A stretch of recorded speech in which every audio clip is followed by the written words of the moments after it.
Hello, everyone, and welcome to the Foxworth Theory. I am your host, Eugenia Foxworth, and I am so excited. This is my first show, and it is about art, fashion, entertainment, and business.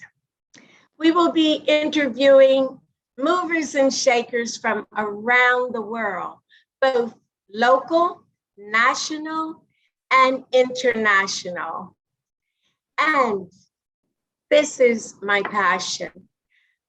I would like to have you know our first guest is going to be Chef Carlos Brown. And he is a mover and a shaker because he's shaking now in his car.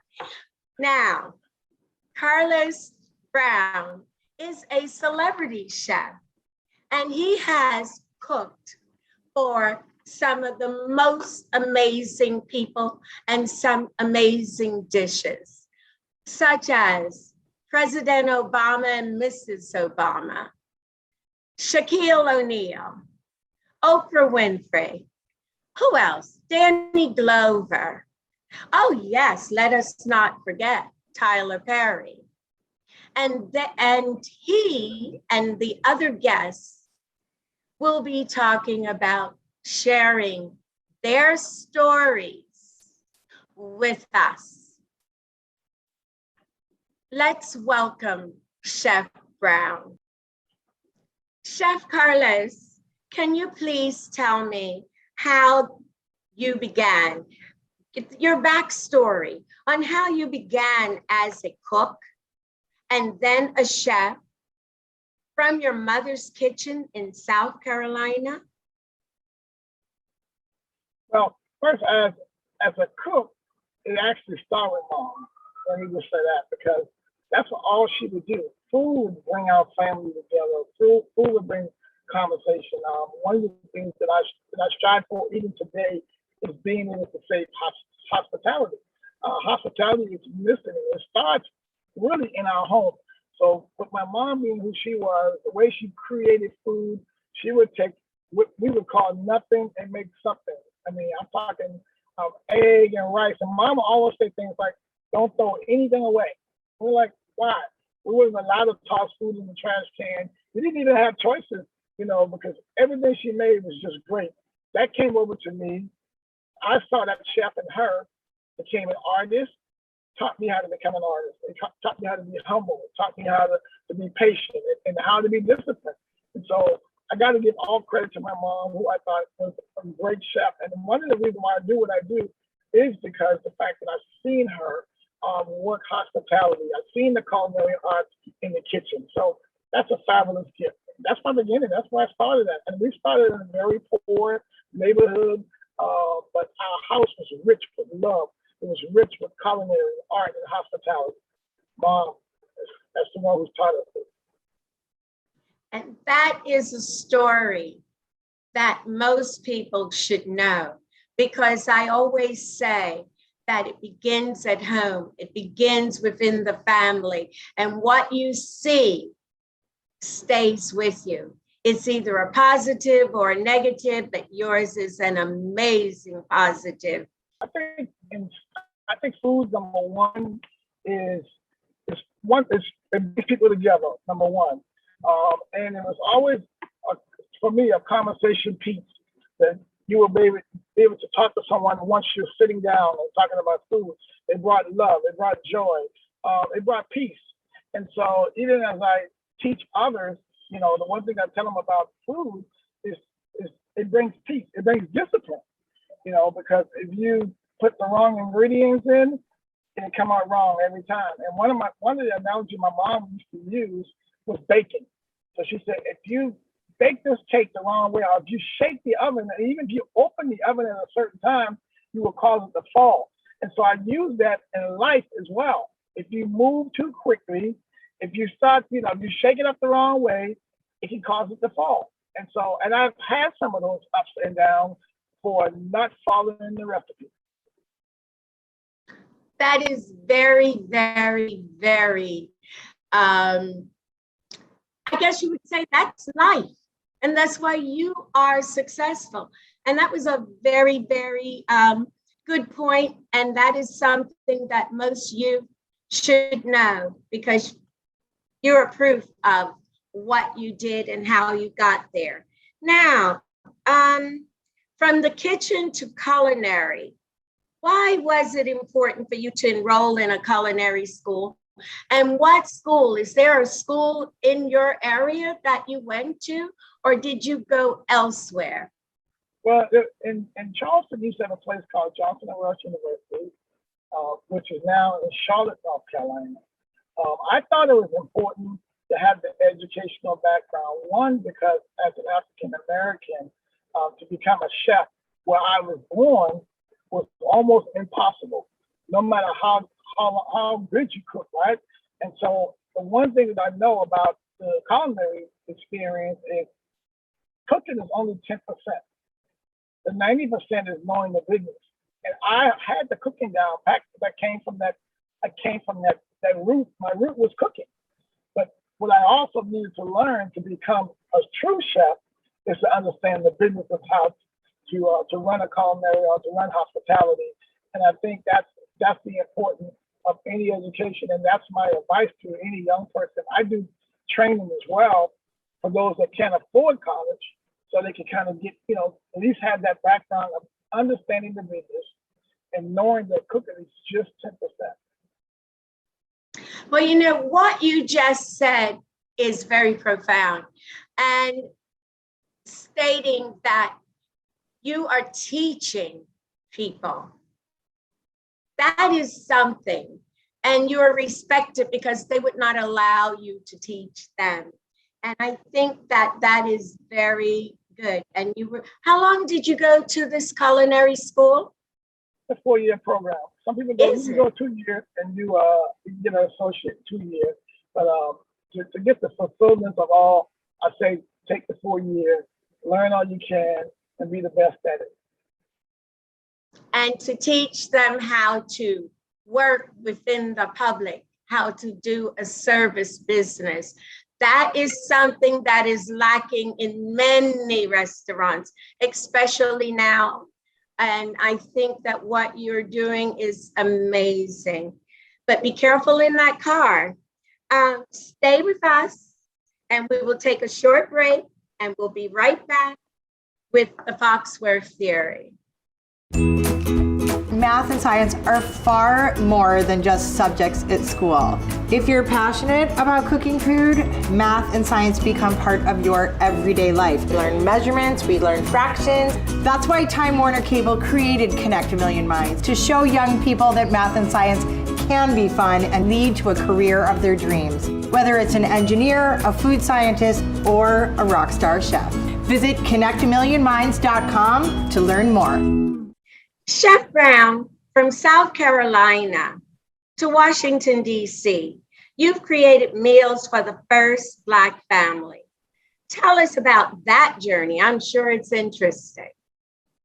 Well, that was done in North Carolina when President Barack Obama, who was actually the senator, coming into town. And it was really strange because there was another chef that was supposed to prepare the meal, and he thought I would be better doing it.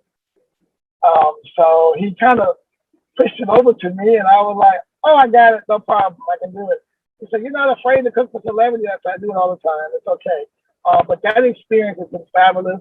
I can remember the meal was a salmon entree, because I know they wanted to play safe, but it was a good safe, because that was an honor to be able to serve our first Black president.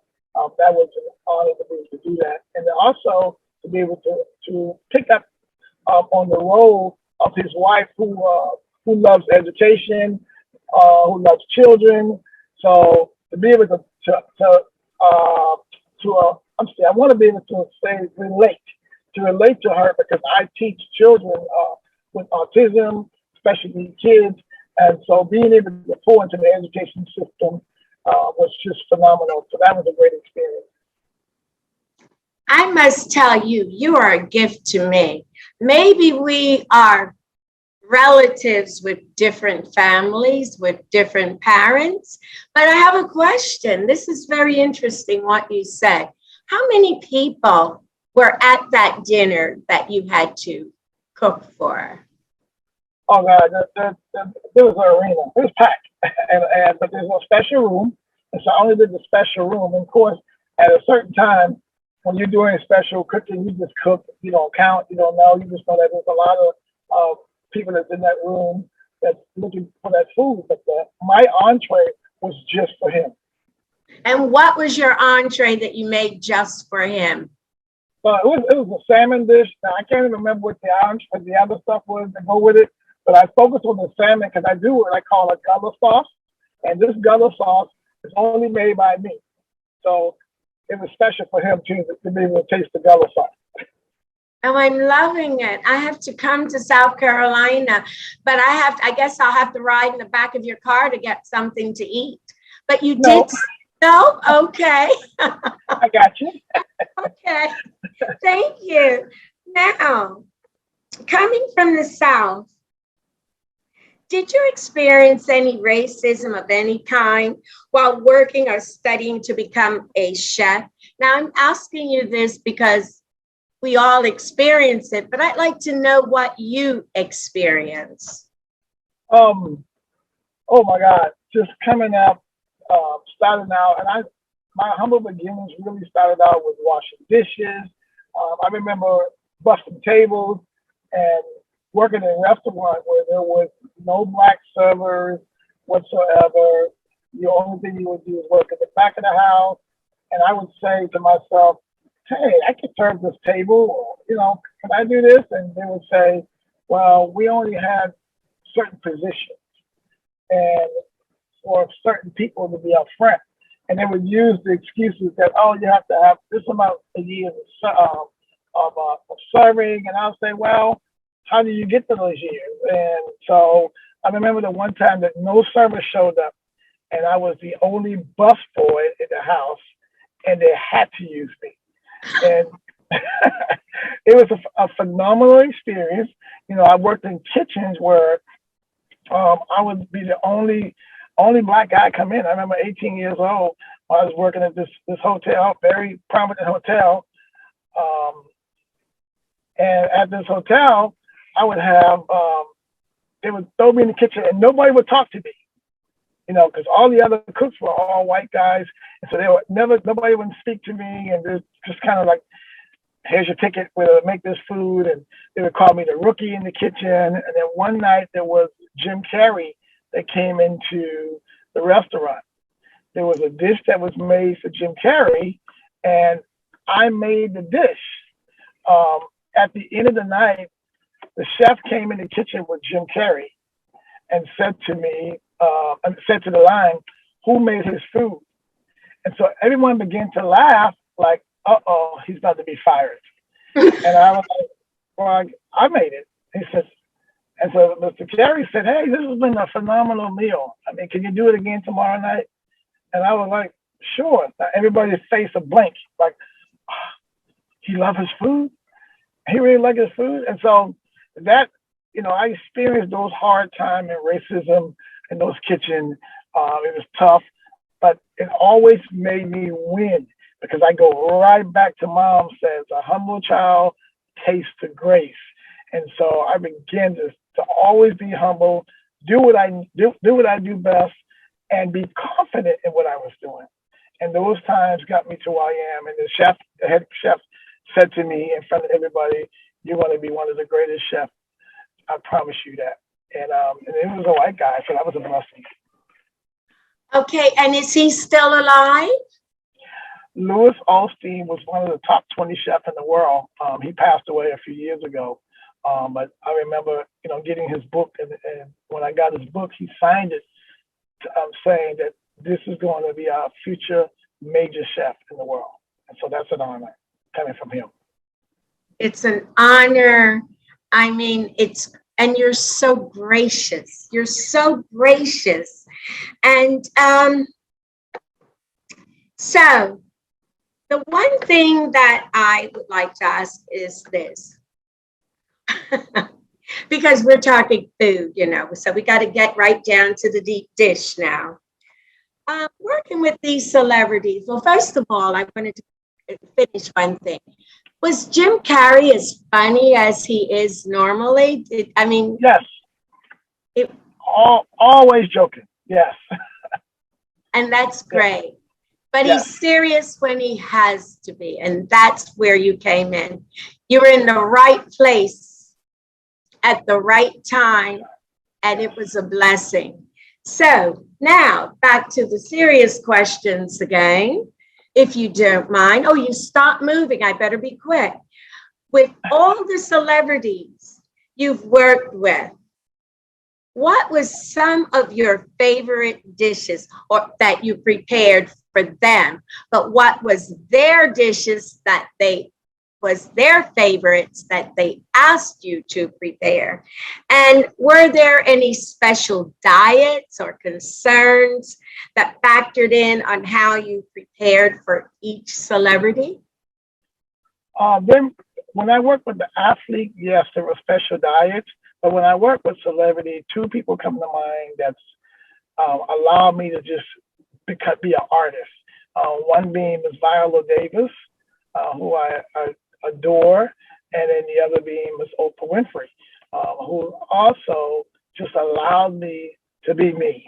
And when you get the opportunity to become an artist and watch them enjoy what you prepare for them, it brings much more joy to my heart. And so those two individuals for sure, I know have been just phenomenal. But Viola Davis is in love with the salad dressings, and just, I think I did some salmon for her as well, and I did the spinach salad, and I make my own dressings, and so she went crazy over that. And this is a short story.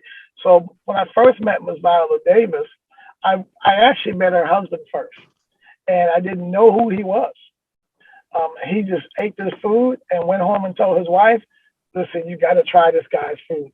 And so he brought her back to me, and I found out that, oh, this is your husband. I had no clue. But so he bragged so much about it. She was like, oh, he kept talking about it's just Chef Carlos, just Chef Carlos. I'm going to see him. And so that was a good time. And then Ms. Oprah Winfrey, I think I did something really unique. It was a pan-seared duck. I did a blueberry gastric. And she said, oh, never heard of this. Let me try it. And to watch her continue to eat the food was like fresh breath to me, because I didn't know she was going to be in the room. That's the first thing. So I was just blown by that as well. I continue to be humble and just do what I do. And I think those are special moments, because, those ladies stood there and we wasn't like celebrities. They just appreciate the art. So to be able to be in the room with them and then they encouraging you as you continue to practice your art, that meant a big deal. You know why I like you and forgive you for being in that car? So far, I've crossed off the list all the things I admire in people and the things that I do. I just love it. But now I'm also curious. Where were you when you met Viola Davis? Were you in California, New York, or were you in South Carolina? I was actually in Atlanta. Oh. Yeah, I was in Atlanta. I actually live in Atlanta. And so I have businesses in South Carolina because my mom, who passed away last year from the COVID virus, I wanted to honor my mom, and that's why I opened up the restaurant, the Shrimp and Grits brand. And so that's where I came from. But Atlanta is where I met Ms. Viola Davis, and it was just phenomenal. Yes. Yes. Now, where is this restaurant in South Carolina? What town? It's in Charleston. I have two of them. One's in Charleston and a place called Monk's Corner. And so there's a couple of them that's growing. I opened up my own franchise. Again, these were things that we dream about, and now it's all coming to pass with the blessing of God. This has been a phenomenal journey for a person that you see come from what they would call the hood, or would come back, give back, and then create a brand that he has his own franchise. So I'm definitely honored for that as well. So you are just sharing with everybody, which is wonderful, dusting them with your blessings, and some of them are going to come forth and do the same things for someone else. Now that we've spoken about that, what do you feel is your strongest contribution that you have given back to the community? Because this is important to me, because this is something that I do and have done since I can remember as a child. So this is one of the most important statements questions that I have for you. Okay. Well, one of the things I really love is the young people, youth, special need kids with autism. People are always, and I did this because I remember coming up and always being looked down on. And I would always say, man, never look down on someone unless you plan on to bringing that person up. And so I always wanted the opportunity to teach some young kids and I go to schools doing this. So, hey, guys, there is an answer for our youth today. If everybody take the gift that they have inside them and give it back to one child, we can actually change a child one day at a time. I created this camp. We make sure we raise funds for it. They don't come out their pockets. We bless them. We take them places that they've never been, fine dining. So we didn't have those opportunities coming up to go sit to fine dining tables. But now we take these kids out to places. We teach them how to farm and how to harvest their own vegetable. And we just use the art as a tool of discipline and to educate, because I think that's a lot of our issues in our country is what we put into our system, how we eat.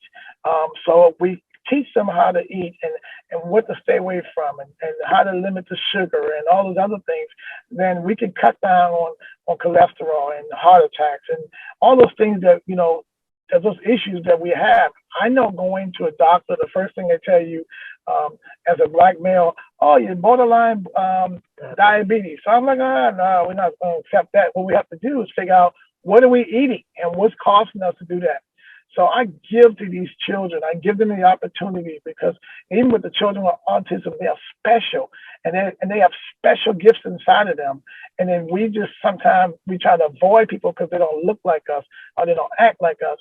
And so I wanted to be that guy that said, no, I'm going to hug on these kids. I'm going to love on them and teach them and train them. And you'll be amazed the result of what we've seen. My wife, who works hard with me, she's diligent. She's in there scratching the carpet with me and making it happen. And we just do it as a family. And we teach this in our home to our children. So we don't just talk about it in the street, but it's also being done in our household. And that is so good, because the families working together. And I do understand about autistic children. There's been someone in my life for years, and my friends call him the poor little rich boy. And he's autistic, and he is looked at just as people look at everyone else. And what you're doing and what you have just said is it's beautiful. Now, what are you most proud of? But think about it. And we're going to come back after a short break and with the Foxworth theory. Don't go away and tell your wife, I believe, that's driving, to don't get out of the car yet.